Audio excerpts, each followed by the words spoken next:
They're focusing on that external thing they want to change when the only thing you do have control over is your choice and how you respond to that situation or circumstance you find yourself in, or that person that's driving you up the wall. That's what you get to control, is your ability to respond. And that's an attitude saying, I can't control blank, this thing that's happening, but I can control how I respond.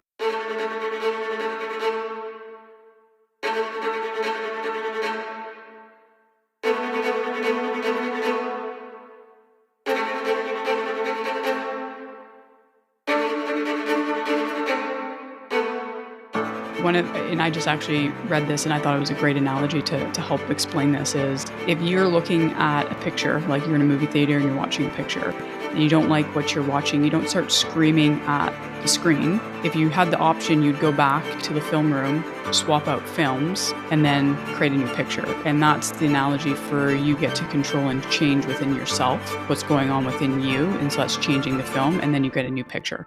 But if you're just sitting there yelling at the screen, nothing's going to change. You're just yelling at a screen.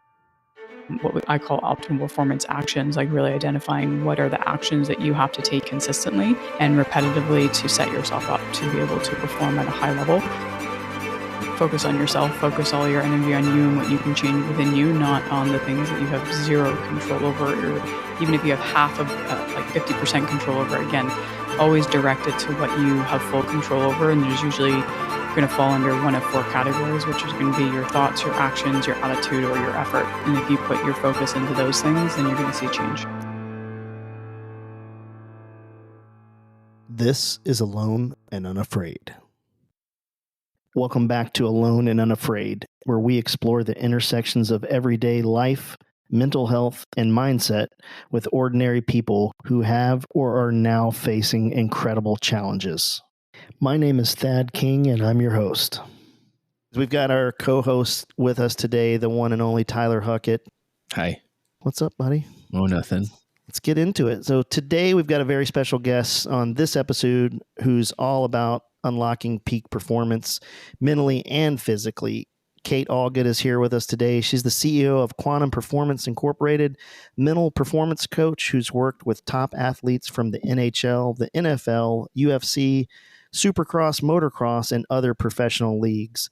Kate's also the author of the Amazon bestseller Get in the Zone, Fortitude, and her latest book, The Athlete Within. Kate brings over 14 years of experience, 2 master's degrees in psychology, and a true passion for helping people break through their limits.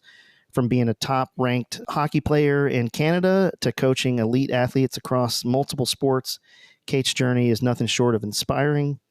We'll be diving into her insights on mental toughness, resilience, and what it takes to excel in high-pressure environments. So whether you're an athlete, you're military, former military, law enforcement, or just looking to level up your mindset, this episode will have something for everyone.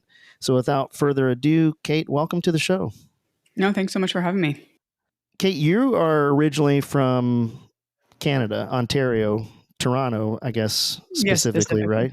Yeah. Are you actually from Toronto? Or are you from like this? Because everybody says, Toronto, but then they're from like Simcoe or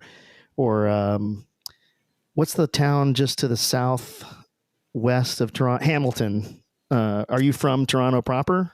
I am from Toronto proper. Yeah, I know. I grew up in Toronto proper, went to school in Toronto proper. Majority of my family still lives in Toronto proper. So yeah, no, I'm actually from the city of Toronto. Big Maple Leafs fan? Oh, that's a complicated question. Oh, so cool. Yeah. Let's start there then. Yeah, I do like the Leafs because I grew up there and I went to the games, and Sure. I grew up in an era of, Wendell Clark, Doug Gilmour, Dennis Potvin. So like it was a great time to watch the Leafs. But my dad's from Montreal. Uh-oh. And a huge Habs fan. Oh, no. And my cousin played for the Habs. So when I was about 12, he started playing with the Habs. So when you're a young hockey player and you have a relative playing for a team and you have a dad who's from that place, and, I grew up wearing Montreal Canadiens jerseys. I've always loved the Habs as well. So if I would choose, I'd probably go Habs over Leafs. So for some people that may be not good. They say you can't do that. But yeah, for me, I like them both, but definitely Habs are a little bit more of my team. I had a plan to hang up one of my Bruins jerseys behind me. Oh, that's it. Well, either team is a rival of the Bruins. So yeah, perfect. What? So just because I'm illiterate in hockey because I'm from the South in America, so it's really not a thing here. But it's the Montreal Canadiens, but you are calling it the Habs. Is that what their nickname is? Yeah, their nickname is the Habs, like HABS. I think it's short for habitant. Why that is, the history of that, I'm not great at knowing It sounds like a exactly French why. word. Yeah. So, but that's just that's their nickname. It's if you look at their jerseys, they have a little H, I think in between the C's. So that's their nickname. Okay. Yeah. Yeah. My wife's from Buffalo, New York. So, I went to a Sabres game once and it was really cool, but I literally could not keep up. It was just so fast back and forth. And I'm like, wait, how's that offsides? I don't like what? I don't get it. That's icing, that high sticking weight. So it's a really cool game though. I think it's, I always wanted to play. But obviously I'm from North Carolina, so we didn't have anything like that. Now Do there is. now. Yeah. You just maybe grew up in the wrong time. Now you got a lot the of hockey in that part of Hurricanes. the world. Yeah. They just built an arena in Savannah for their hockey team. They just got a hockey team. Yeah. Oh, did they? Nice. The Ghost Okay. Pirates. Yeah, they're like a minor league team that's associated with the Florida Panthers, I think. Okay. Right? Yeah. Pretty wild. So you started playing hockey at a really young age, right? How old were you when you started in the hockey? Or Yeah, so I started organized hockey when I was 6, and that was about the time most kids were getting into hockey. But I learned to skate when I was 2. So, and I'm sure there was a stick in my hand at some point shortly thereafter. So pretty young when I got into the game, and I started off playing with the boys at 6 because back then women's hockey, girls hockey really wasn't highly developed, and so I did a lot of my youth hockey with playing with the boys, and then slowly kind of mix the two, and there were a couple of years where I played both girls and boys hockey, and then as I got into high school I just switched to the girls at that point, and the level had kind of got to a good enough place where it was challenging for me and was a good trajectory to try and take me off to college for it. At what because it's a pretty typical thing, I guess, in Canada, right? For when you're in high school, and I know for the boys anyway, when they just travel, like they'll move in with a family in a different state to go play hockey somewhere else. Is that like pretty common?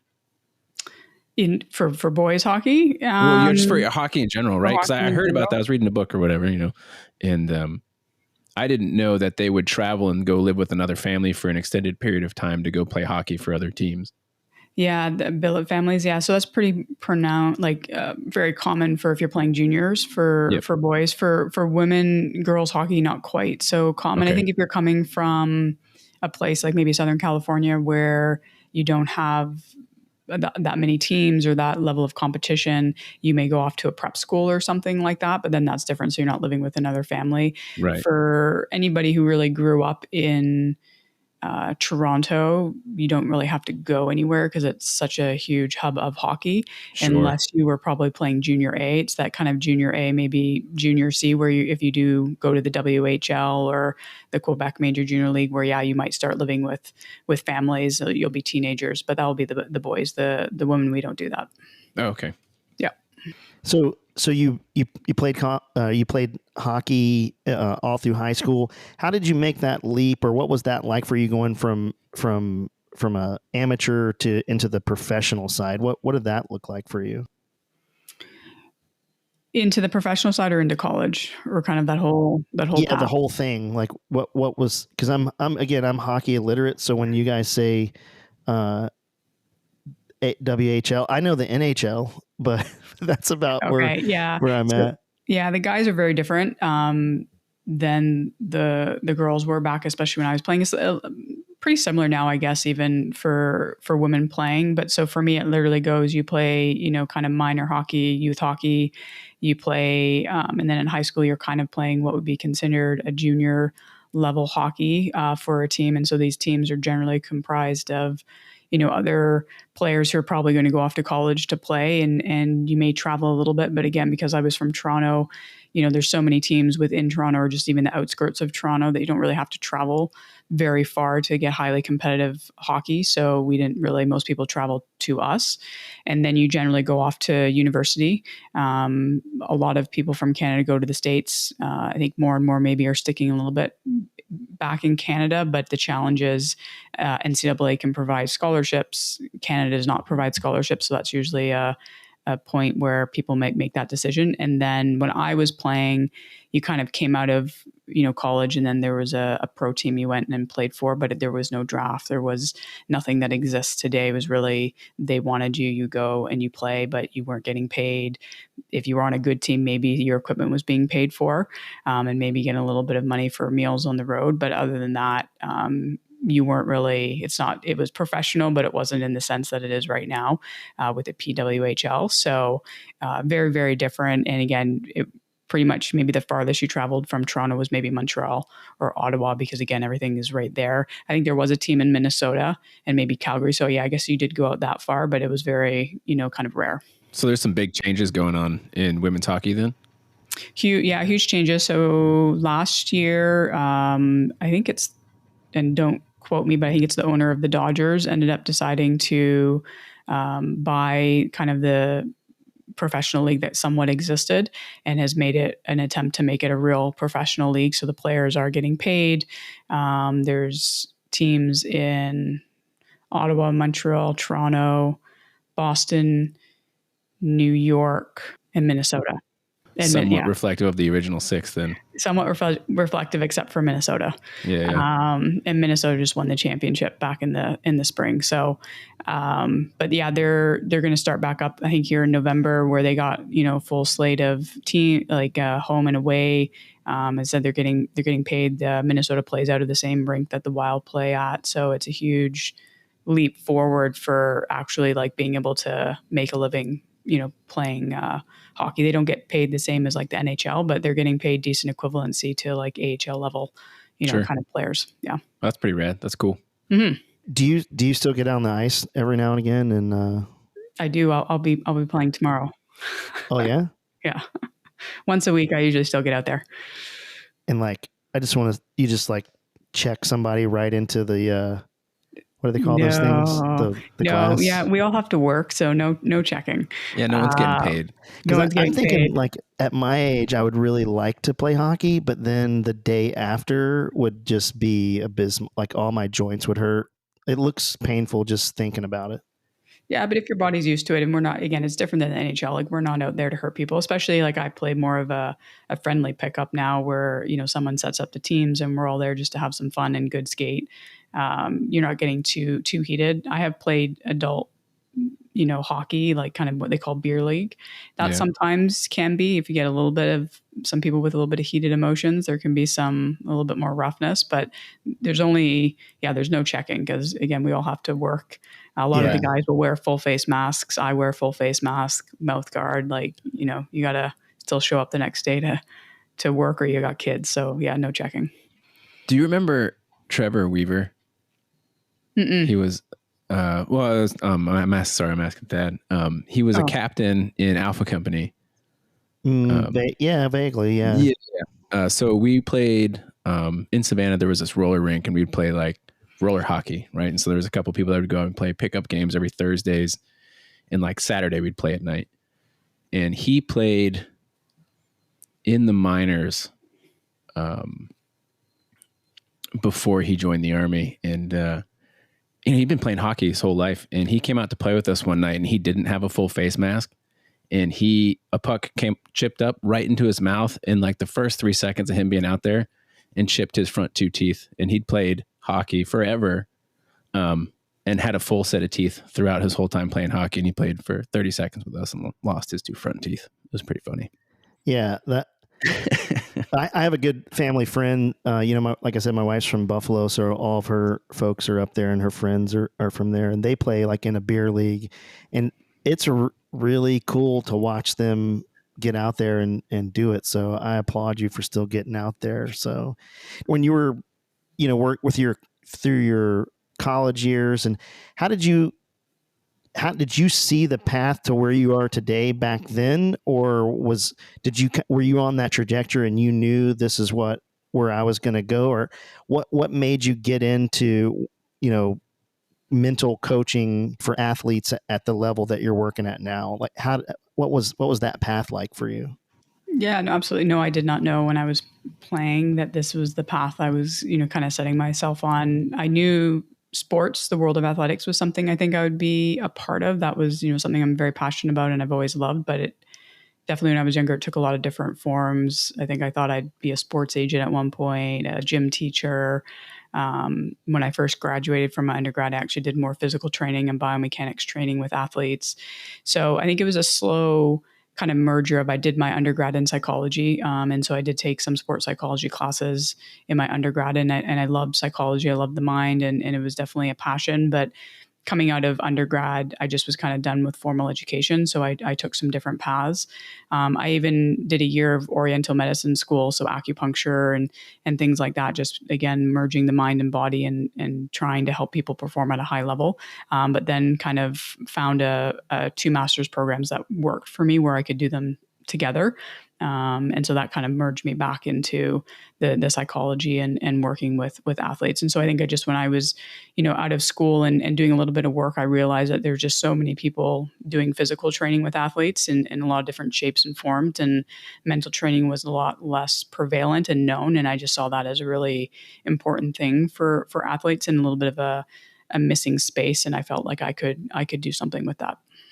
I feel like that's where obviously the untapped potential is there, but it's often overlooked, I think. And you mentioned that little section in your book where you talk about how, the iPhone correlation, where when they just keep releasing the iPhone, but they don't change the software at all, eventually your hardware is going to outperform your software, and you're not going to be able to use the phone to its full potential until you upgrade the software being your brain, hardware being your muscles. And I was like, yeah, that makes a lot of sense, because it's easy to push through, I think, when you're younger, but when you start to add a little bit of age and time to it, and you neglect that aspect of, the mental capacity or your focus, it can be catastrophic, I think. Yeah, no, absolutely. I agree. And that's why I use that analogy, because I love it. And I think, as you said, like as you're getting older, there's becoming a bigger gap between the software you have and the newest iPhone that you have. And that's where you start to see a lot of the issues. Whereas when you're younger, I think there's a number of factors. One, you're still getting to know your physical game and developing that.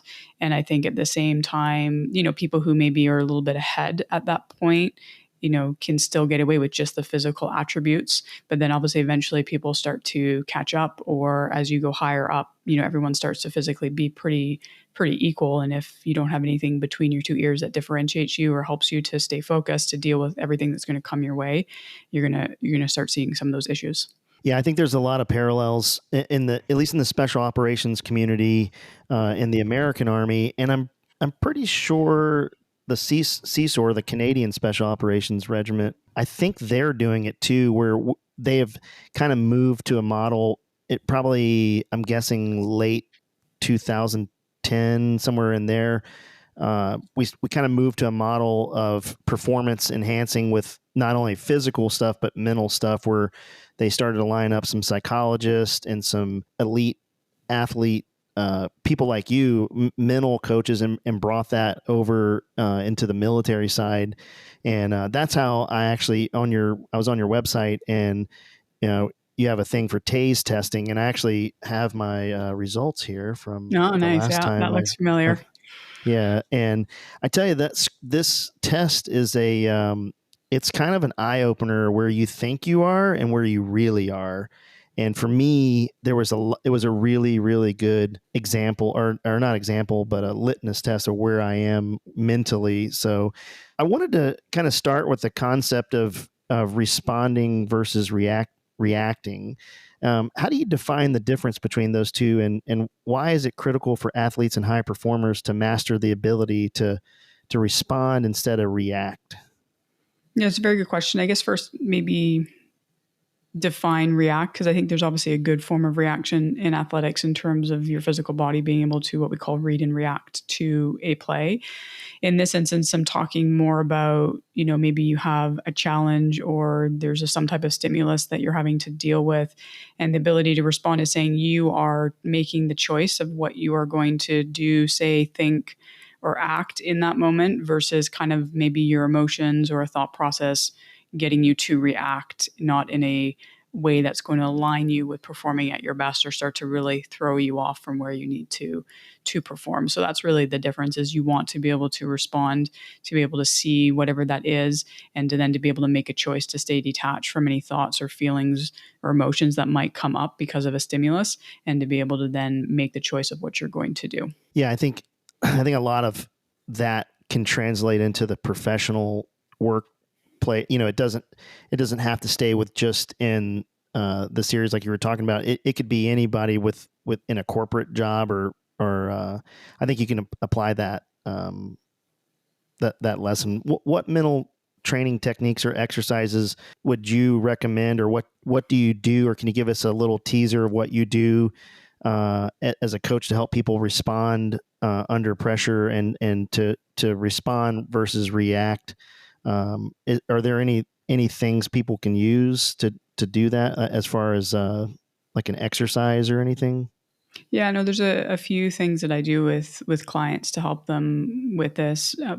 I guess first and foremost, meditation is actually a really important key component of this. So because that's the ability to detach and to become the witness of those thoughts or feelings, so you can make a choice and not just let them decide what you're going to do. But beyond that, you have some things like I do something called what if statements with clients. So basically, we are deciding in advance and looking at all the possible things that could not go according to plan, that could throw them off, be a distraction. And you make an action plan in advance saying, okay, if this scenario does pop up, here is my kind of steps to deal with it so that I can respond in that moment versus react in that moment. And a part of reacting is you don't know what you are wanting to do when that happens. And so having thought about it when you're already calm, not in the heat of the moment, you have a greater chance of now being able to implement your plan and your strategy in that moment. Then obviously knowing what it is that you want to do. So we make lists about like what are their optimal performance actions, what are the actions that they need to maintain and focus on that are going to help them perform at their very best. That's another big thing that we do. But I think the what if statements are a big part of being able to respond versus react, because then that filters in a lot of the other strategies that we maybe have gone over: breathing techniques, action plans, controlling your emotions, whatever that might be. And that's then just helping them to get into a place where they now know, and it's a part of their mental preparation. So it's going to help make them feel much more confident heading into whatever they're going into, and much more present as well, because then anytime a thought comes up about a what if, they can kind of just say, hey, we already got our game plan. Let's get back to the moment and focus on what we need to do. Because the more that we're in the moment and really truly present, the easier it is for us to be able to respond versus then to react. Do you take all that kind of information from like different camps of philosophy and different like psychologists, like Jungian theory or Freudian or wherever? Do you pull from all those different camps? I think I pull from a lot of camps, some of it even, I guess, I don't know what you want to call it, but like Eckhart Tolle type area as well, right? So that ability to, respond. But there's definitely the existential psychology. A lot of that probably comes from. So yeah, it gets pulled from a lot of it. I don't know if Jung and those guys maybe dealt with it as much, but definitely whatever I've read is kind of, emphasize or encompasses all of it. So yeah, there's a lot that's kind of mixed together there.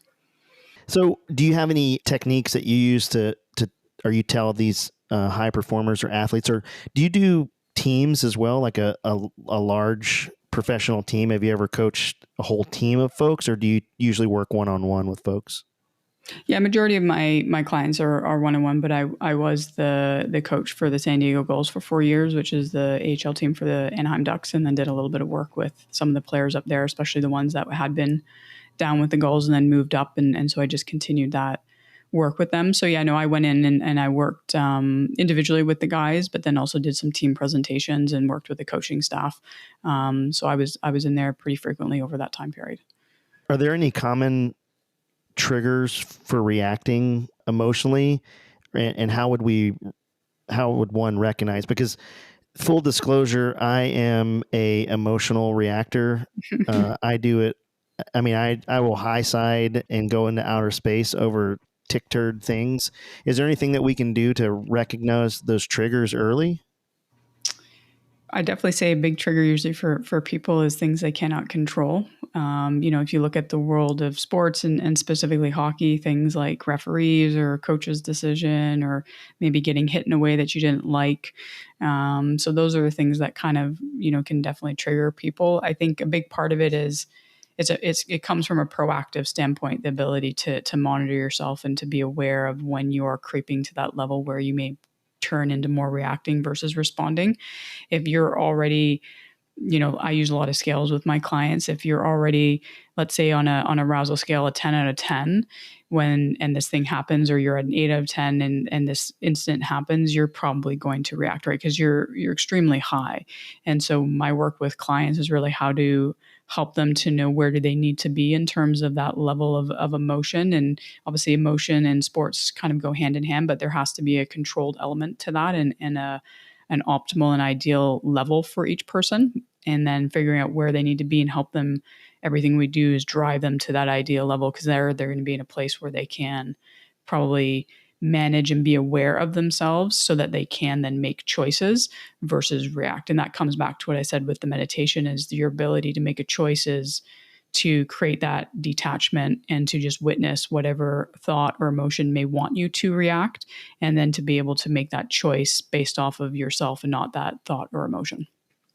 And is most of that set up like prior to the game, right? Because it has to do with how you spend your day essentially, right? And your mindset going into something. So if you hate your job and you're driving into work and you're like, I fucking hate my job. I don't want to be at work today. This job sucks. And then you do that for 45 minutes. Well, first thing, when you wake up and your feet hit the floor because your alarm went off at 6 and you're like, oh, fuck, I don't want to go to work. And then you carry that through the car ride to work.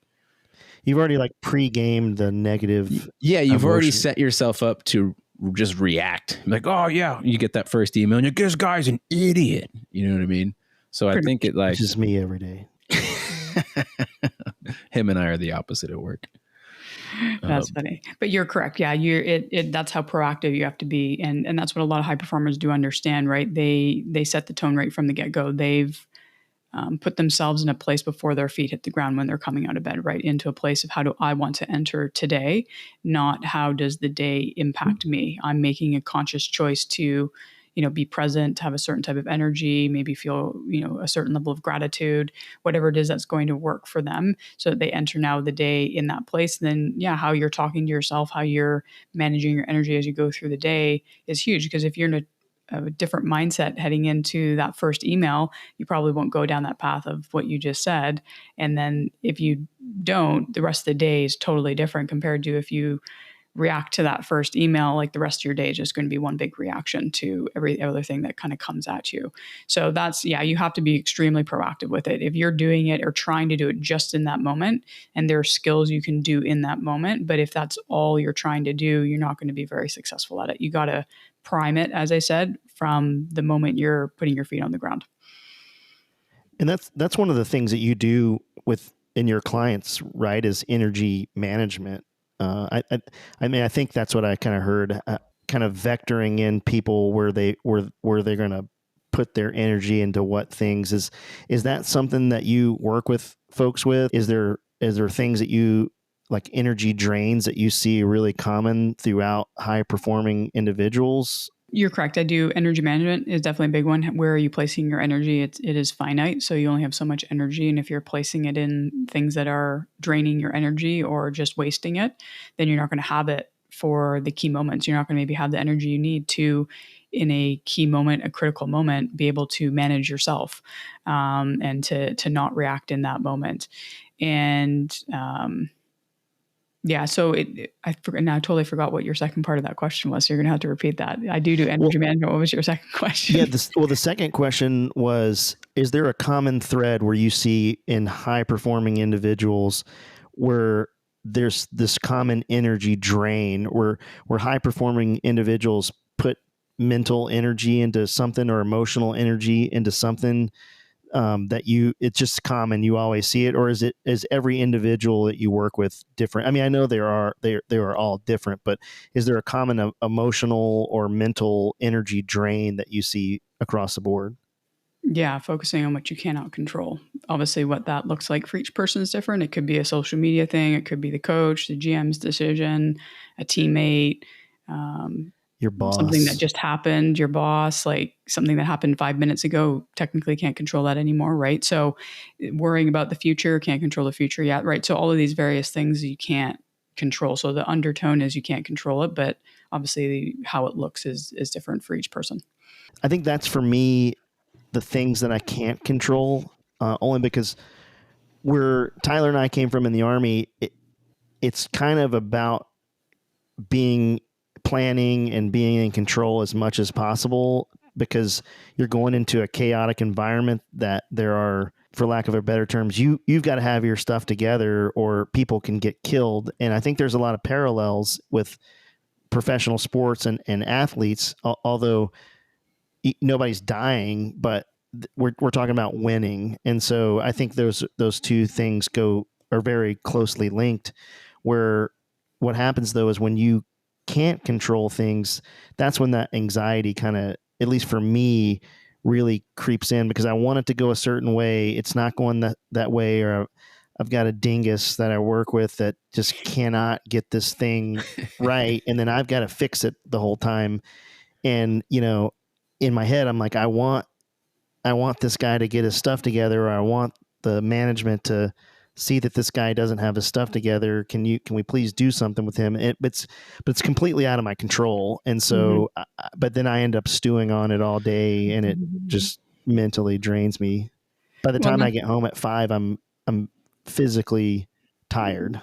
Right. know? So you've wasted a lot of energy in that time period, right? So you're correct. That's what happens to most people. They're focusing on that external thing they want to change, when the only thing you do have control over is your choice and how you respond to that situation or circumstance you find yourself in, or that person that's driving you up the wall. That's what you get to control, is your ability to respond. And that's an attitude saying, I can't control blank, this thing that's happening, but I can control how I respond.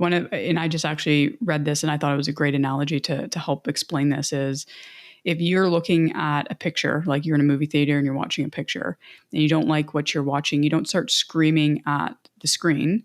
If you had the option, you'd go back to the film room, swap out films, and then create a new picture. And that's the analogy for you get to control and change within yourself what's going on within you. And so that's changing the film, and then you get a new picture. But if you're just sitting there yelling at the screen, nothing's going to change. You're just yelling at a screen. Well, I think we have, at least in war, and I would assume in high-level sports, we have this idea that we can control the situation, because the end result is you're fighting to control something that is probably out of your control, right? Like you want to dominate the other team. You want to dominate the dudes on the battlefield. So there's that illusion that I can control things in the future if I prep and plan, from A to Z. But it really comes down to staying in the moment and not thinking about the future, but having a plan for the future. Does that make sense? No, absolutely. There's kind of going back to what I said with the what if plans. There's a place for those plans so that it helps you in the moment, if you are now in the moment, to be able to respond. But yeah, you have to, at a certain point, plan as much as you can, and then but let then go. You got to let go, and then be in the moment when you're now in action, whether that's a game or a business meeting or whatever that might be. Now you got to let go, be in that moment, and trust that you have what you need to navigate the things as they come up, and not be able to control every which way that something's going to go. So being what's up? Yeah, no, go ahead. I was just going to say, being too focused on the future is on things that you can't control, because you can't control the future. Right. A big part of it is it comes to people need to learn how to trust themselves to be able to adapt. And that's a big thing, to being able to be in the moment, to know that you can adapt to things that do come at you that maybe aren't obviously in your control, but maybe you've planned for them. And even if you haven't, to be able to know that you have enough within you to adapt to whatever's going to start to happen. The more you trust yourself to be able to do that, the easier it is to be in the moment. Do you find that people you work with, the older they get, are less confident in their abilities and skills? or are they more confident? That's a good question. I haven't really ever thought about that. The young kids these days don't really have any confidence. They don't have any internal confidence. So I think they really struggle with that. And I think sometimes for older people, they have at least a little bit of internal confidence and have figured some things out with age and just natural maturity. But yeah, there is also then sometimes when I work with professional athletes, they don't really have any internal confidence either because it's always been an external thing, and then they're coming up against a challenge. So I don't know. I can't say definitively if I've found that people have lost or have less confidence as they get older. Yeah. Okay. Do you think that the younger kids, the reason that they don't have that internal confidence is a maturity thing, or do you think it's and the reason I'm going to say this is I've got kids, and I think it might have to do with social media and all, this, I'm holding up my cell phone, but and the only reason I say that is my son, he always wants to be the best at every sport he goes to, and lacrosse is fairly new to the southern United States. So he's never played. They have a team at the high school, and they just started a league, so he wanted to go out, and kids talk and stuff happens, and they can never get away from, when I was a kid, we would go play football or baseball or that's really all we had. Soccer wasn't even big, but we would play football cool. Yeah. I guess the rest of the world calls it football, but in Canada, you guys call it soccer, right? Yes, we call it soccer because we have American football in Canada. Football and Canadian football. That's right. So, CFL. Yeah. Canadian football is crazy. I kind of like it, but with the different rules, bigger field, all that stuff. Yeah. Yeah. I didn't even know it existed. But go on. Sorry. You didn't know the CFL, dude? No, I don't. Football's not my jam. Yeah, man. Canadian Football League is it's really like they're like in Canada, it's big, and a lot of guys will flow between the NFL and the CFL kind of back and forth. But do you think that has to do with social media where they can't ever, because when I was a kid playing sports, I might go and play and I might have a couple good plays and the coach was like, yeah, great. And then I would go home and I would never hear from, the only time I would ever hear from other players about my performance was face to face. And I think these kids now go out and play and they're all too scared to go face to face to say something, negative about another player. And then, but they get on social media behind a keyboard, and then that's when they can do you think there's a component to that, that inner confidence that stems from the 21st century, or do you think it's a maturity thing? No, I think there's definitely a component that probably stems from this day and age and the technology and social media, and it just allows for more comparison, which it does not help with confidence. And I think so that's a big part, and probably doesn't help with the self-talk and, just being able to hear from people and see what other people are doing all the time. Like when I played, when I was a kid, I had no clue other than my team and the team across from me. Like I had no clue what other people in the world were doing. I didn't know how good other people were, halfway across the world. Right. So you have a little bit less of that ability to see what else is out there, what's happening. So I think it definitely has impacted confidence. I mean, I think also just the lack of education. I think going back to when I played, I had pretty good confidence in sports, but I think at the same time, we never were taught how to make sure we kept driving our confidence from within us, especially as a lot of those external things come along, like making maybe high profile teams or getting scouted or, all these various things that now are that external validation. Because once that's gone, we kind of, then what, right? So I think there's still that education component that needs to exist of where do you draw confidence from? Because yes, the number one answer now, if I ask a young client is, well, I just have to play better. So they don't understand that they could control their confidence if they want to, but they don't know how to. And have you seen a direct correlation between when you work with a client or a kid that is working in their chosen sport, that that when you boost their confidence or help them discover their confidence, that their physical gameplay gets better? Oh, absolutely. Yeah. Big confidence is a big part of the equation. Definitely number one in terms of what most people are seeking when they come find me. And that's whether it's a kid or even a pro athlete. Usually a confidence is one of the kind of key things that they're looking to get help with or are struggling with. And so, yeah, like when you start to drive it from coming from within them versus what's happening, and to also clearly define a purpose and something that is fulfilling from what they're doing beyond anything that's external of themselves, any rewards or recognition or making a team or winning something, then their performance does go up, because then you start to be able to not feel quite as much pressure, right? You're able to get back into that enjoyment of what you're doing and to be really truly present with what you're doing versus worrying about, what's this person thinking, or I made this one mistake and how's that going to now cascade forward into the rest of my future in the sport, right? They're able to just be in the moment, play, and understand that, things are going to unfold rather than constantly seeking the external world for, feedback on, am I doing okay right now?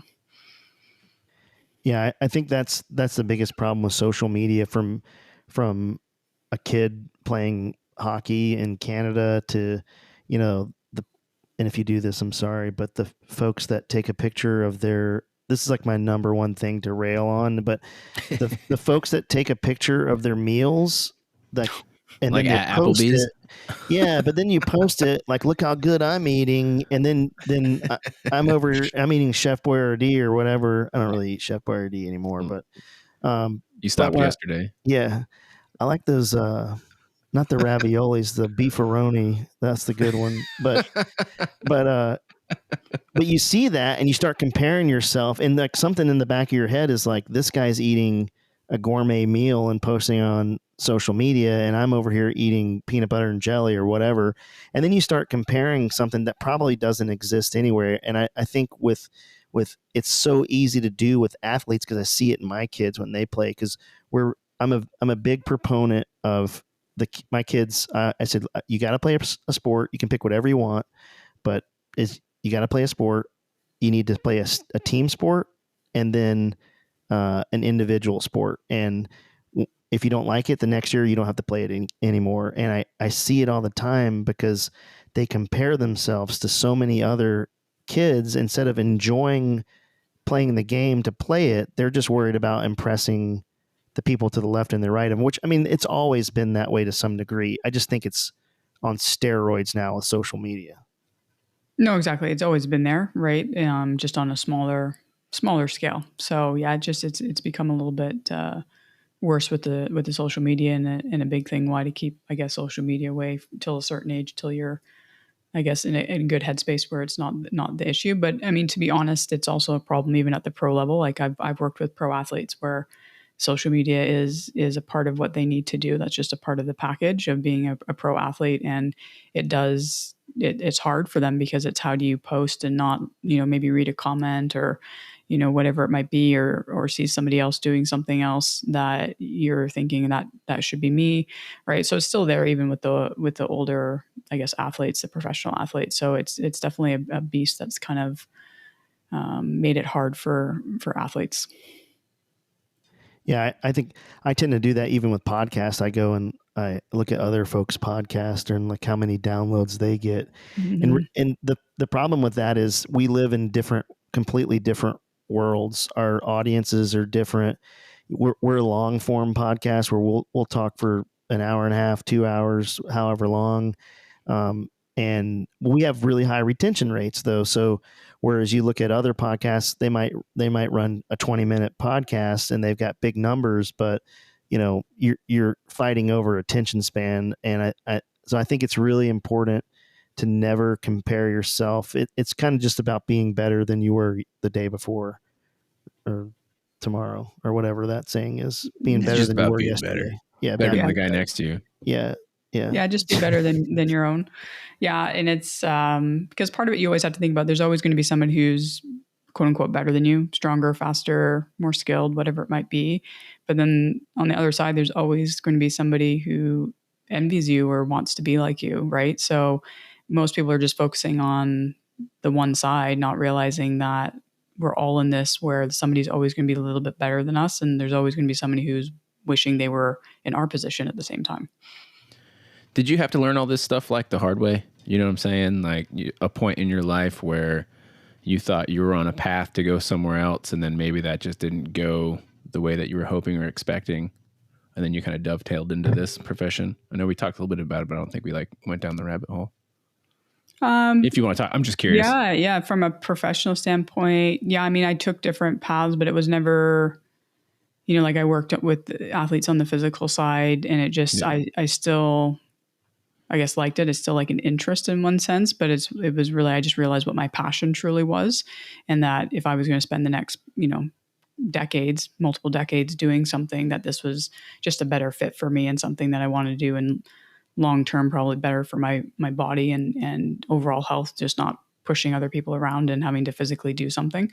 I never, from that standpoint, learned things the hard way. Hockey and sports taught me a lot of hard lessons. That I definitely did. And then starting a business taught me a lot of hard lessons. So both of those have given me a lot of hard lessons. Yeah, I can't imagine the business side. Yeah, I think that's, and you've been doing it a while, right? You've had your quantum performance for, how long has it been that you've had this for now? It'll be 15 years in January, so quite a while. Yeah. So what's your favorite athlete or chosen sport to help with mental coaching? It's okay. You're among friends. You can tell us what it really is. Yeah. It's, I tell this to everyone, and honestly, it's the truth. It really is. If that person is willing to do the work and is incredibly curious about themselves and figuring this out, and walks in or does a video call with me, and, right off the bat, like, here's some things I want to work on, or here's some things I just noticed this week. Let's dive deeper into this topic, maybe that we already talked about. That's what I love. And I don't care if they're 15 years old or 35 years old and a professional athlete. Like, I want the person who really values this work and is really curious and really wants to go deep with it, versus almost like it's a checkbox of like, okay, let's come here, do some mental training, check, and now we're good. Now move on to something else. We'll put in the 8-week time and then move on. I like people who are just, they really value it. They're really curious about it. They're excited about it. They're excited about evolving as a person. Those are the people I love to work with. And like right now, I would say a lot of my clients are exactly what I want to work with. And some of them are in high school. I have some pro athletes who are there, and then I have some weekend warriors, some people who are doing, they've worked and they have normal jobs, but they are, are doing some type of sport on their, kind of side as well. Do you ever take anybody that's outside of the sports world, that like a high performing business folks or things like that, or do you mainly stay in the sports arena?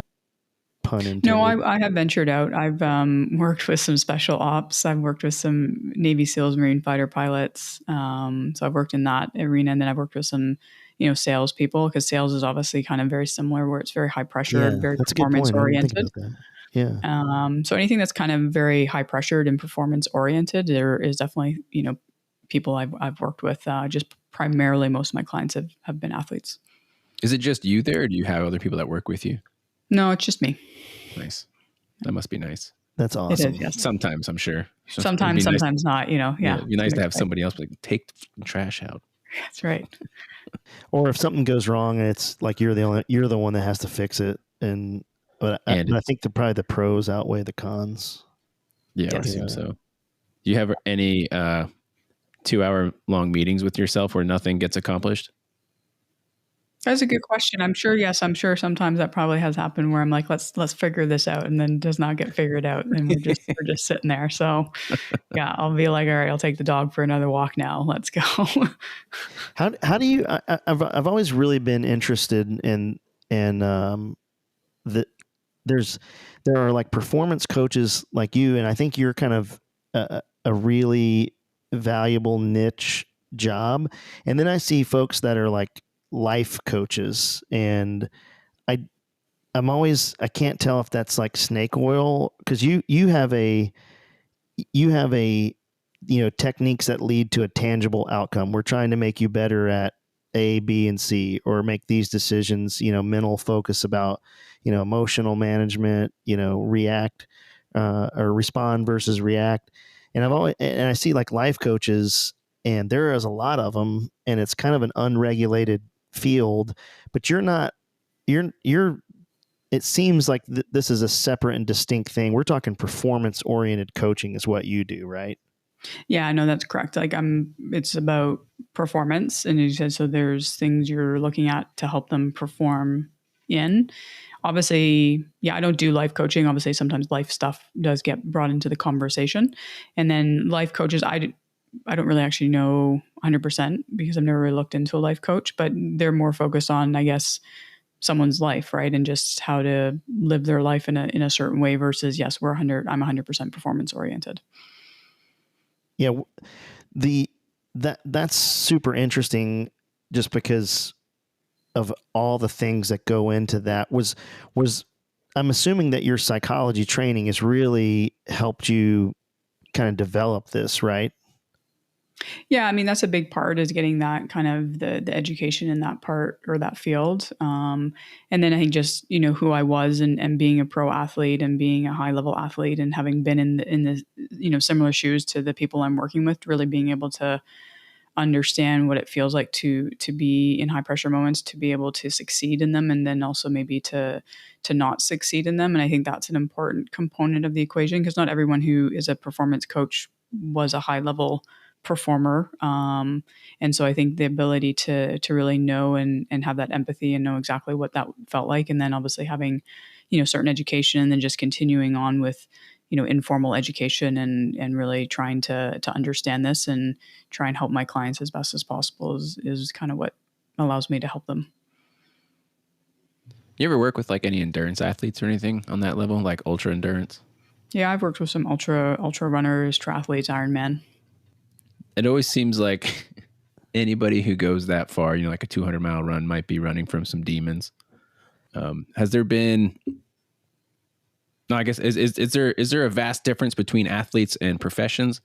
Whether you're talking to the fighter pilots, the SEALs, a hockey player, or an ultra endurance athlete, are there different aspects that you hone in on, or is it all kind of, I don't want to say rinse and repeat, or cookie cutter, but like you've got your toolkit, but are you tweaking different things for different people on different levels?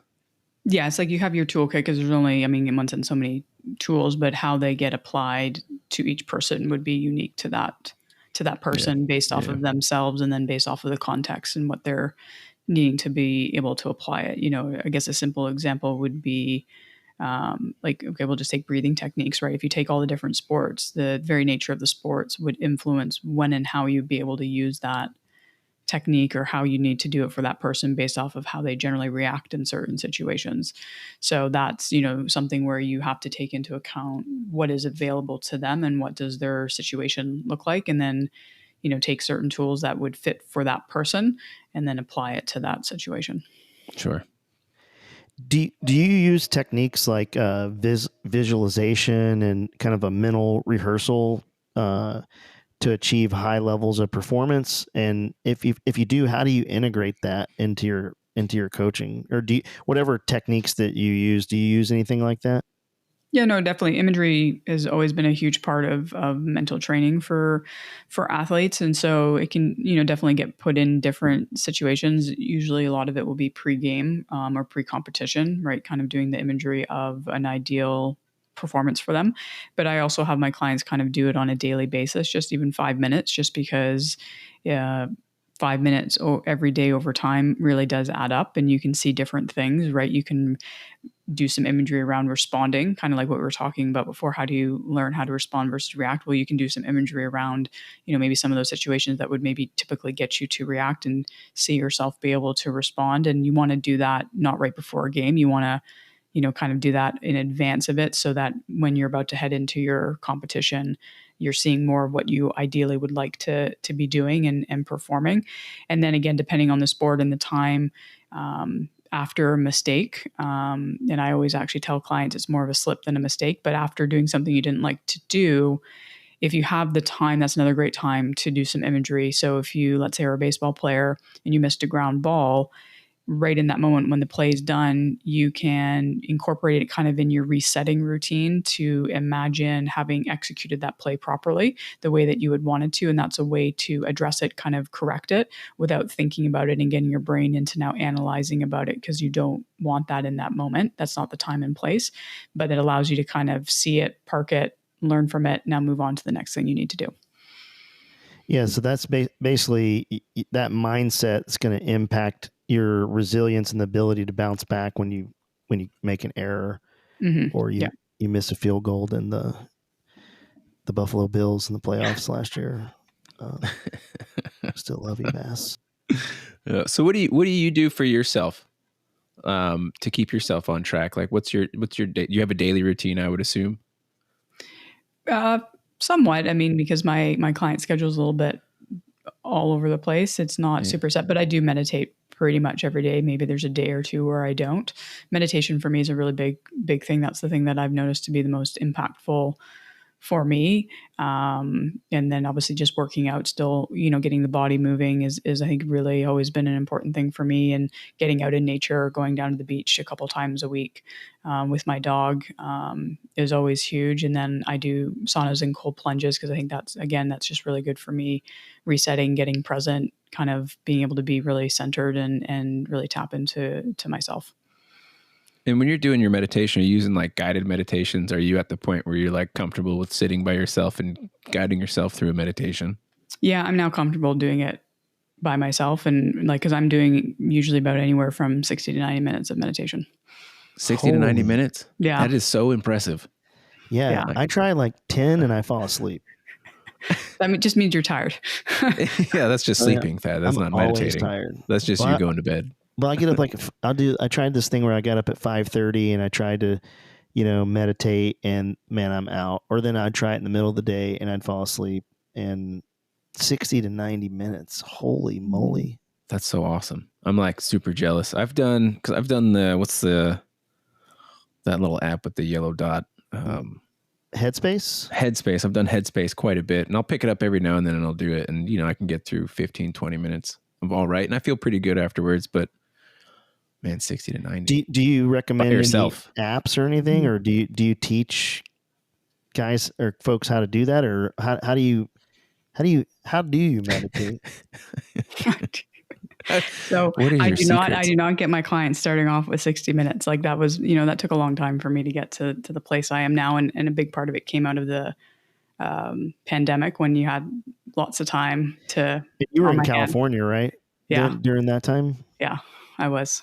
So I mean, you're still in California. For clients, I start them at like 5 minutes, and I do have some recorded stuff I've done, some, like focusing on their breath or body scans, that we can start them on. But, you always want to start small and build the habit and then grow the time from there. And for them, I say, aiming for maybe eventually getting to 20, 30 minutes, I think is a really good place for them, because I think for most people that's very doable eventually, within a day to get there. I think getting to the place where I am, that that's a different level. It's I have my own journey I'm on, and things I'm wanting to do personally, and that's just the path I've chosen. But that doesn't mean that for my athletes they need to get to that place.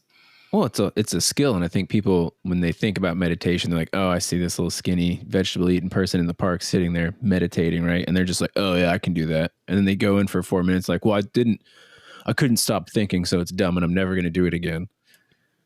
It's like yoga too is like really hard. Like my wife's a yoga instructor, and I can't do it. Brutal. Yeah, I probably could do it, but I'm lazy. It is, and that's a big part, right? Like I tell people, like there's a lot of things we talk about when it comes to quote unquote mental toughness. It's pretty tough to sit there and find the stillness within and not let the chatter totally distract you. It's hard to sit with yourself. That's hard. Exactly. That's the hardest part, is being with yourself. Mm-hmm. Like that's why I can give myself 15 minutes and I got to run away. I got to go do something else. Exactly. So it is a skill, and obviously, it's not everyone's at that place where they can sit with themselves for that long. Yeah, I wish people would give it a fair shake, I think, because it's, I don't know, just like yoga. I think part of it is, go ahead. No, go ahead.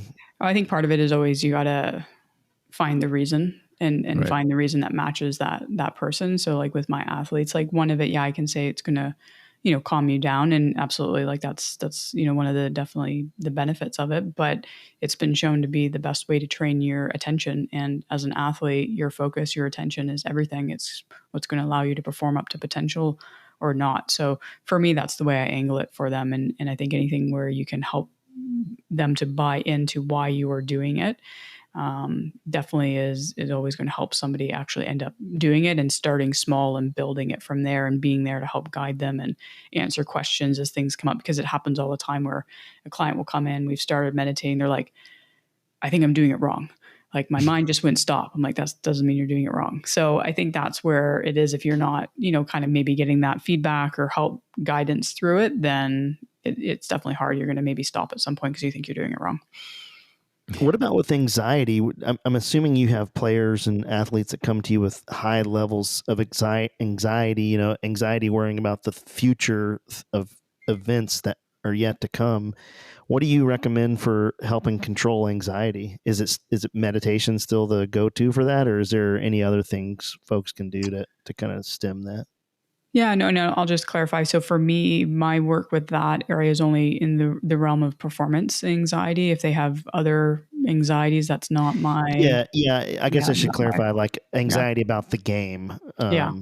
So with that, I mean, if they've been meditating consistently, that most likely will help them. But, things like the action plans, or that's where breathing techniques was definitely going to be beneficial.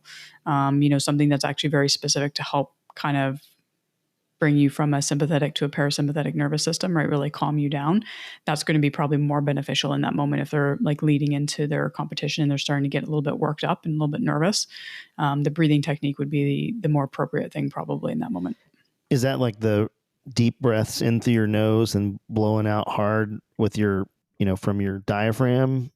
Or is there a whole series of... No, so there's a couple, like there's usually two go-tos that I do with clients. One is box breathing, which is quite common in the military. And the other one is diaphragmatic breathing. So that's more what you were just saying, where you breathe in slowly through your nose, and then you also want to make it slowly out through your mouth.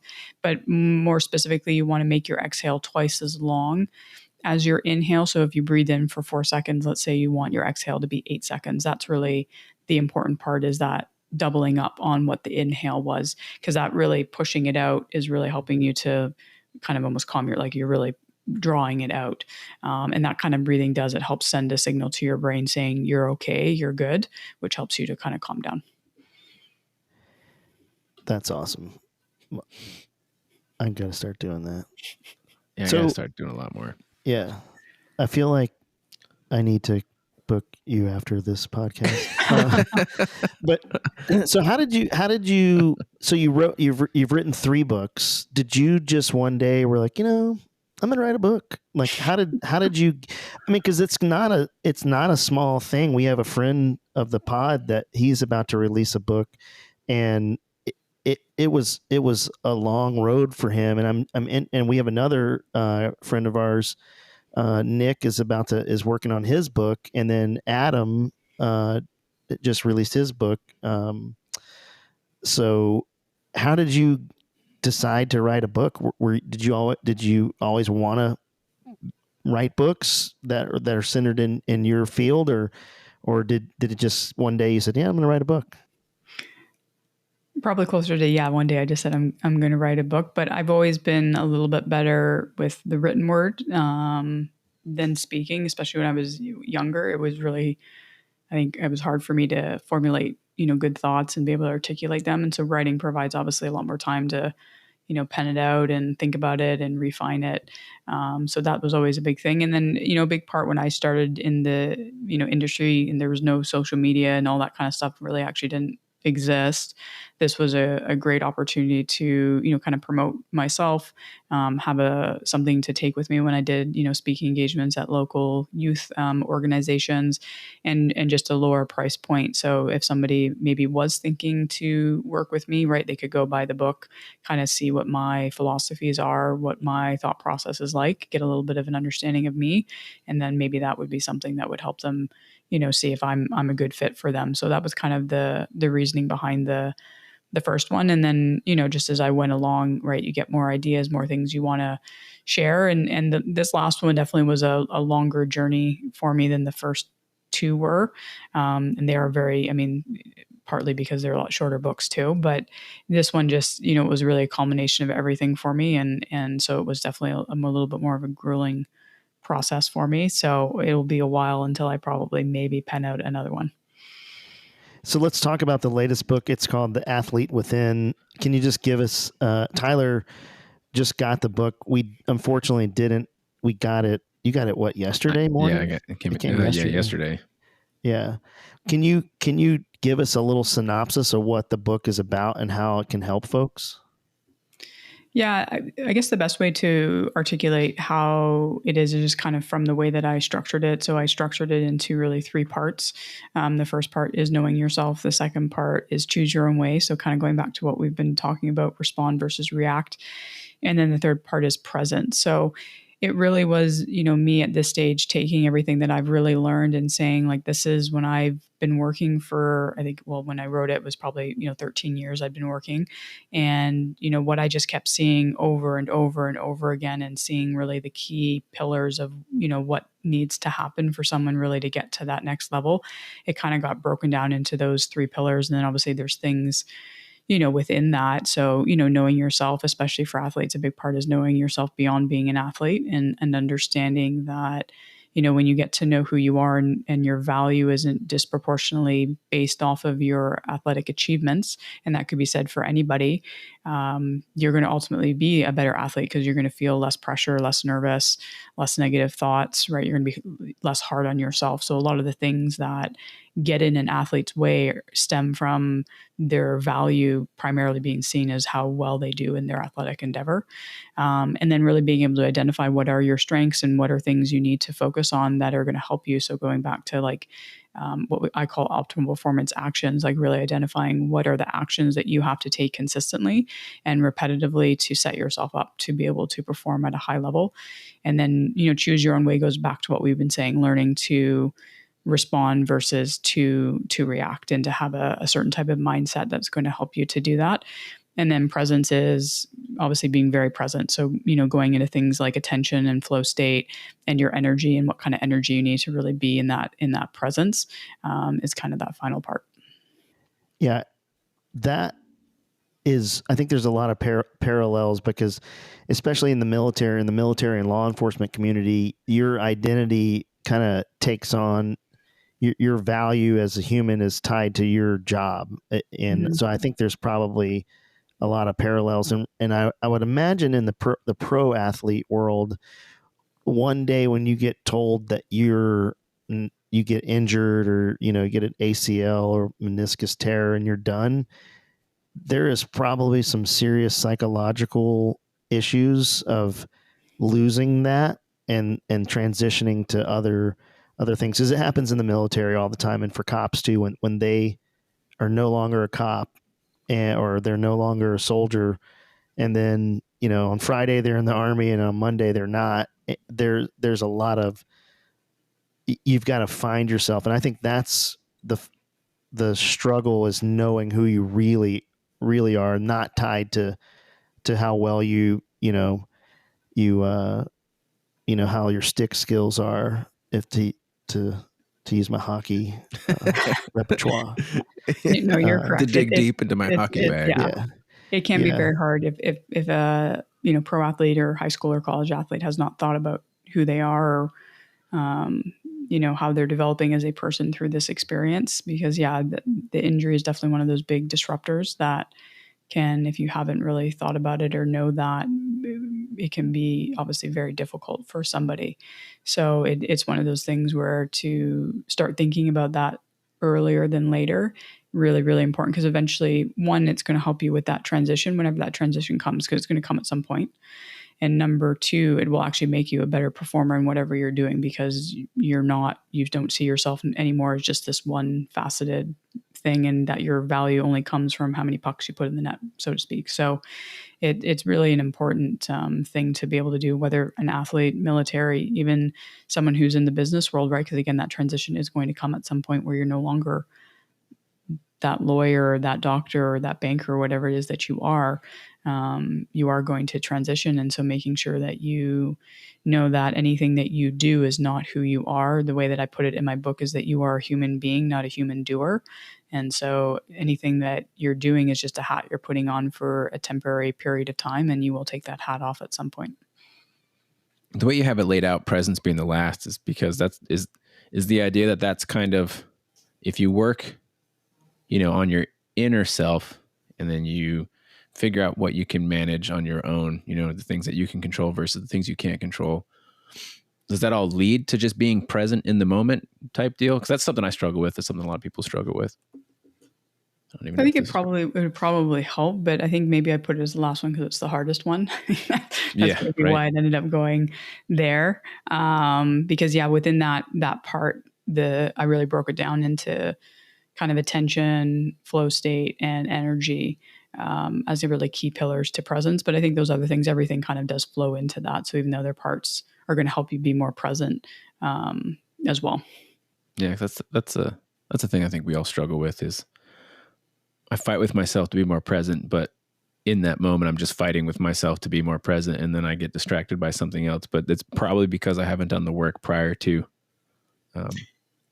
Well, even the fight is a part of why you're not being present, right? Because you have to learn how to let go and just detach from whatever that is, and that allows you to be present. I got to figure out where that exists too. What's the best way for somebody if they want to work with you? Is the best way for them to come to your website and contact you via there or buy your book and then read that? And if you think that it might be useful, then contact you. What's your preference, or what's the ideal way you'd like people to come to you? Yeah, there's no, I guess, ideal, really kind of what maybe works for them. If they come to the website in terms of if they actually are wanting to maybe work with me or even, jump on a call with me and have a conversation to see if it's a good fit, going to my website is definitely the best option, because you can there schedule, kind of a free discovery call with me. So we can jump on the call and kind of talk. If somebody is, I get a lot of time where people will do that simultaneously, then buy my book. So that also works. And then, sometimes someone will buy my book, read it, and then decide they want to reach out to me. But if you've read my book and then want to work with me, again, going through my website is probably the best option. And you taking new clients right now? I am taking new clients right now. Yes. There's some pretty cool resources. You've got the 4 confidence building strategies masterclass, which is free. You can sign up for that, and then you also you have it doesn't have to be in person. It can be remote, and you have an actual online course that you can get through your website, which is it is pretty robust. Like I'm looking at it, and we're talking some hours. This is not a one and done course, right? This is pretty in depth. Yes. Oh yeah. No, the course is very in depth. No, it'll take you a couple of months at least to get through it, if not potentially more, depending on how fast you want to go through it. You could do it in 2 weeks. I wouldn't recommend it, because you're having to learn new skills, and if you just pile them all into 2 weeks, it's not going to be beneficial for you. Yeah, it's like those corporate classes we have to take where you just click, next. That's exactly what you don't want to do in this situation. And you've also got on the website, you can go there. It's qpathlete.com for quantum performance athlete, but it's just qpathlete.com. And you can go on there and you actually you've got a fairly large amount of blog posts where I think what you were talking about before, the written word is more your preference. And there's some pretty cool ones I was reading in there. So there's a lot of resources there too. You can also do the TASE assessment. If folks haven't done a TASE test, I would really, really recommend you do that. Did you do one? What is it? It's you didn't do one? I don't know. Explain it to the group. It's let me find my little piece of paper. It's basically this and Kate, tell me if I got this wrong. It's been a while. You got it wrong. It's a psychology test. Yeah.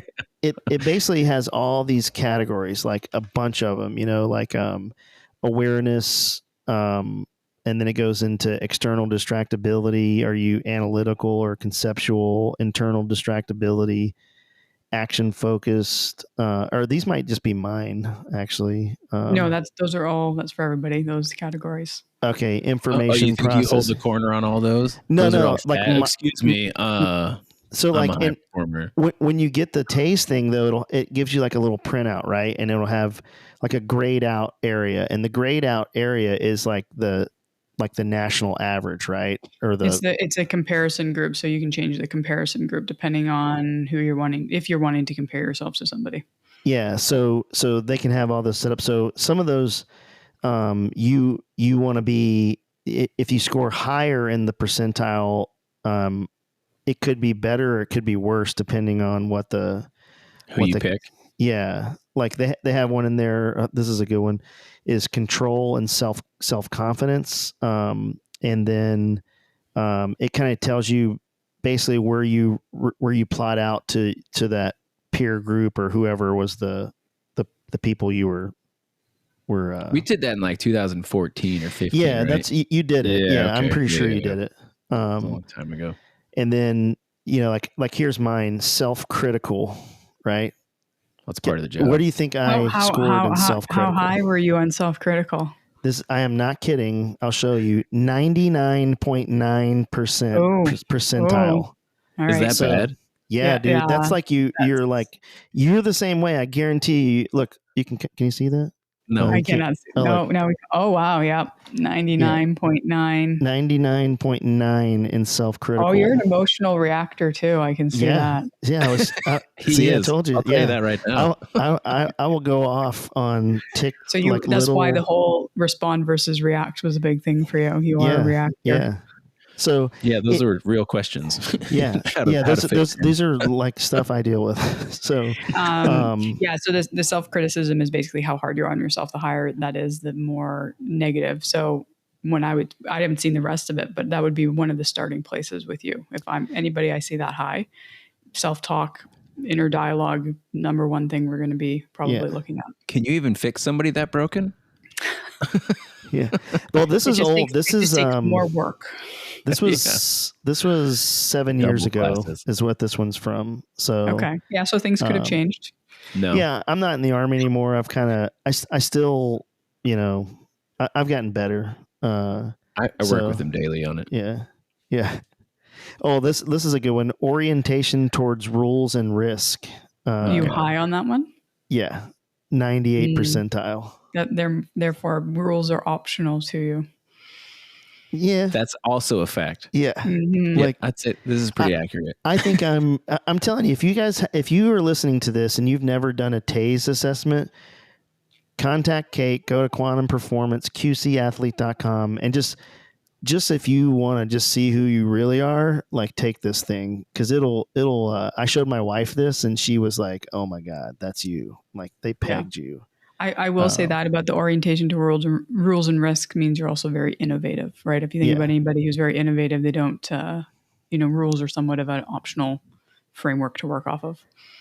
There's always a way to solve a problem. Yeah, I'm a very like, well, we don't like the rules, change the rules. Like what this rule's stupid. We'll just fix it here, or I will think outside the box to get something done, and it is a problem in the corporate world. In corporate America, that's a problem.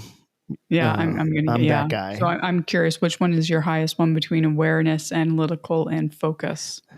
So awareness, I scored in the 72 percentile. And which one's your lowest? My lowest, between what was the other ones? Analytical and focus. Analytical. It says analytical / conceptual, and then action / focus. Yeah. So analytical, the lowest was, I think you know the answer to this that you're asking me, but the lowest of the three was action focused. Okay. And awareness is your highest? Awareness is, awareness is the highest, 72%. What does that mean? And what is your action focused at? What level? What number? Action focused is 12. Oh, okay. Yeah, there's a big gap there. Yeah. Yeah. Because, So, go ahead. What do you think that means? oh, well, I mean, for you, obviously, that means you're very situationally aware, which I would hope you would be, being in the military, right? So you have a big sixth sense. You're able to basically read someone beyond the cues that they are giving, their verbal cues or body language or whatever it is. You're able to kind of really have quite a clear understanding of your surroundings. You're greatly impacted then also by your surroundings, right? Like mood, ambiance, color, neatness, all these things have a bigger impact on you than maybe some other people. So if we take it into the athletic world, this would be a quarterback who has a really great, sixth sense, able to see and read the play extremely, extremely well. The action focus being very low means you kind of are not good with the follow through. Yeah, oh, that's perfect. My whole thing is I can come in a room and read it. I can feel what you're like. I think I can feel the body language of what somebody's going to, before they even say it, I know how it's going to come out. Yeah. And my thing is I'm an idea person. I don't want to do like, I have an idea and it looks like this. And then I want to punt that to other folks and move to the next thing. That's my shtick. And it's perfect if you're able to do that, right? That's a part of when someone takes this, depending on the situation, right? Is if you're in an environment where you know that about yourself and then you're able to punt it off, right? Then great, because now you're focusing in on your strength and using your strength to what you're capable of doing and not spending any time doing something that could be done by somebody else. Yeah. The problem I think with that is when you don't have lose, that person punted to. When you don't have somebody, that is then the challenge. Absolutely. Yeah. Especially, Tyler and I come from a special operations background, and we at that time worked with high performers. Everybody wanted to be there. Everybody was an operator, in the sense that they would get things done and were confident and capable. And then when you are no longer on that team and you're like where I am, it becomes every day is frustrating because I want to punt daily. And then I realize that there's nobody's going to catch this ball that I kick down there, right, because either they're just incapable or it's like a RAM problem. Like they just don't have the brain power to do it. And I'm not saying that from like an intellectual high horse. I'm just saying like sometimes your team, and for the folks that know me, I'm not talking about our actual work team, but PSA. Yeah. Corporate. But I think in corporate America, or, you can still find that,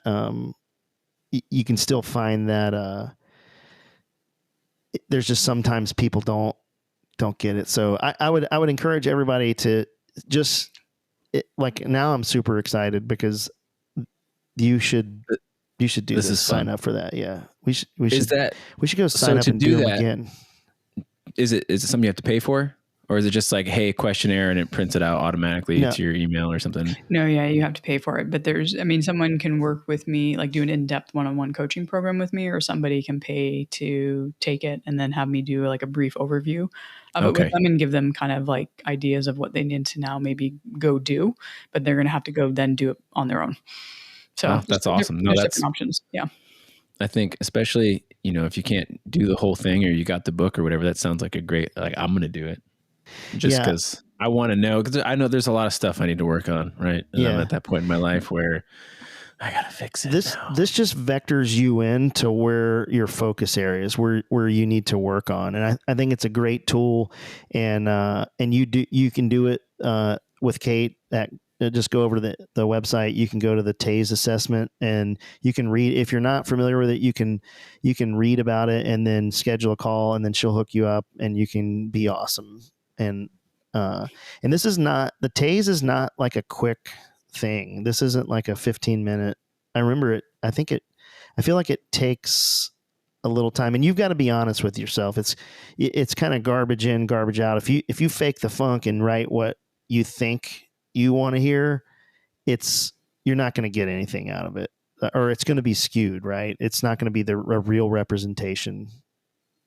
You're correct. Yeah. So it'll take about 20, 30 minutes. So it's not super long, but it is more longer than a 15 minute thing. Yeah. But yes, if you don't answer it based off of you and you answer based off of how I think I'm going to or what you think would be a good way to answer something, it'll skew it, but it'll skew it to a way that I know you've faked it. And that itself tells me a lot about somebody. Oh no. Yeah. Yeah. It's so scary. Yeah. Don't be a turd. Do the right thing. So again, the best way to do it is just go to qpathlete.com. We'll have it linked into the show notes, and you can go there and schedule a call with Kate if you're so inclined. And there's a lot of guys that listen to this that are still in the community that we came from, are highly operational dudes. I think could really benefit from this, or the folks that are no longer in that organization that have access to these tools. This is another way that you can continue to be better than you were yesterday. So I recommend everybody head over there, check it out, check out the blog, get the book. You can get it on Amazon. Tyler bought it a couple days ago, and it was here pretty quick. Yeah, I got the day after I ordered it. Yeah. So I think I bought it when we were talking on the phone. When we were having that phone call. Yeah. You're like, look, and I was like, bye. So got it. Yeah. So I would highly recommend go over there, get better. You know, if you what's that thing you always say, Tyler? Nothing changes until nothing changes if nothing changes. Yeah, that's what you say. That's better than how I was going to say. I think somebody else said it who's way smarter than me, and I heard it once, and then I was like, that really makes sense, and then. Always bounce off my bad mood off. Yeah. Did I change anything today or no? Yeah. If you want to be about it, be about it. Go do something. Go over and take a taste test and just see where you're at, and then go from there. So, but yeah, I think it's super cool. I think what you're doing is cool. I'm excited to read the book, Athlete Within. You can get it at Amazon. Is it anywhere else, or is it only on Amazon? Yeah, just at Amazon. That's the easiest way usually for people these days. Yeah. So unfortunately, right? Mm-hmm. Unfortunately. Are there bookstores anymore? We have a Books A Million here, but I've never seen anybody go in there. There's a couple bookstores out in Colorado. There's this bookstore called the Tattered Cover. Anyway, that's a rabbit hole. It's a cool bookstore. If you're ever in Colorado, Denver area, there's two of them. Yeah. There's still a few bookstores out there. I like bookstores. It's kind of nice to go in. Yeah, they're fun. Yeah, the Tattered Cover. If you're ever in Denver, the Tattered Cover. Check it out. There's a couple of them. So, Kate, this has been a really cool conversation. I'm really excited to see. I think I might get up with you and we'll do a taste test to see where I am now and compare the two. That would be probably worse. That would be cool. Let's anybody do that. To punt anything too. Yeah. Absolutely. It probably is worse, but is there anything you want worse than 99.9? Yeah. 100%. So you're saying there's a chance. Oh, there's room for digression. Yeah. I like those odds. So what's one key takeaway our listeners to implement right now that they can do in their lives to improve their mental performance? If you had something that you could just say, hey, if there's one thing, this is where Kate Allgood says you should be. What's that one thing?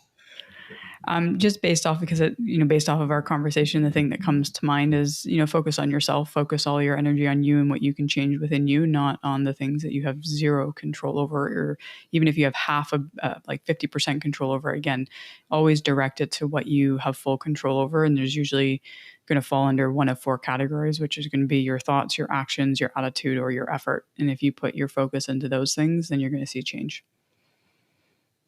Hell yeah. Yeah, that's awesome. Yeah. It's been a lot of fun doing this. Yeah. I never thought maybe it's my terrible self-talk, but I just never thought I'd be able to talk to people on a level like this. It's nice to be able to sit down with you and talk about, like, I could probably pick your brain forever about any of this stuff, but I think I'd have to pay you for that. And you can. Just be about it. Or just have me back on the show in a little while, like maybe. Oh, absolutely. There you go. Yeah. Yeah. You're always welcome to come back. No, but it's been fun. It's great. I've always listened to podcasts like, man, it would be cool to be able to talk to people who are, head and shoulders above other people in their field. And it's kind of neat. So thank you for sitting down with us. No, thank you so much for having it. It was great. It was really nice just to sit and talk and kind of go wherever it went. Well, yeah, wherever it may take us. Mm-hmm. Yeah. Well, Well, folks, if you want to learn more about Kate, head over to her website. It's called qpathlete.com. It's Quantum Performance Athlete. The website is qpathlete.com. You can check everything out there. You can schedule your call and you can do your TASE test, which, again, I highly recommend. Also pick up the book. Yeah, mandatory. It's mandatory. Do it. If you don't, you suck. Yeah. But that's your self-talk, which mine is really high. But the Athlete Within is available now on Amazon. You can also pick up her other books that are available. Get in the Zone and Fortitude are also available. I'd highly recommend getting over to there. But again, thank you so much for coming on with us. I think we all got something out of this, and now we have some homework to do. Yeah. So, but Nice. But yeah, thanks so much for chatting with us tonight. And you got any last words or anything what's next for you? I didn't even think about that. What's next on the horizon? There's nothing major next on the horizon, like no books, no anything like that. Just really focused on the business and doing that. That's really the main focus right now. Living in the present. Yep, pretty much. Do you ever go surfing in San Diego?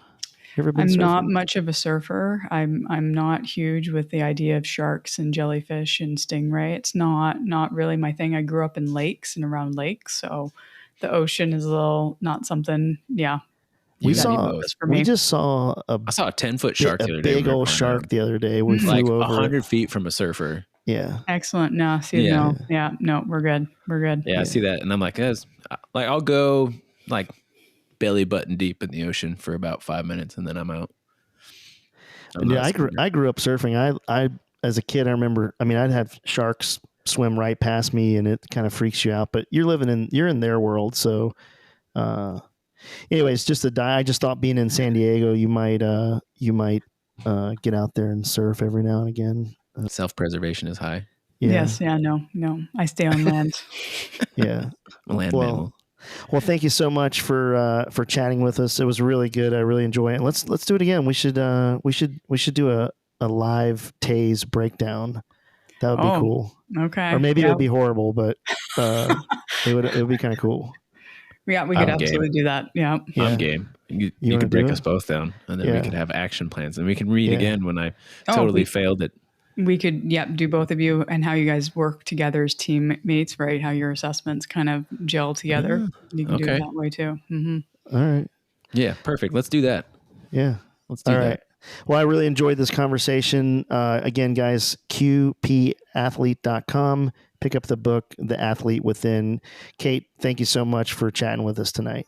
Yeah, no, thank you again for having me. All right. See you later. Bye, guys.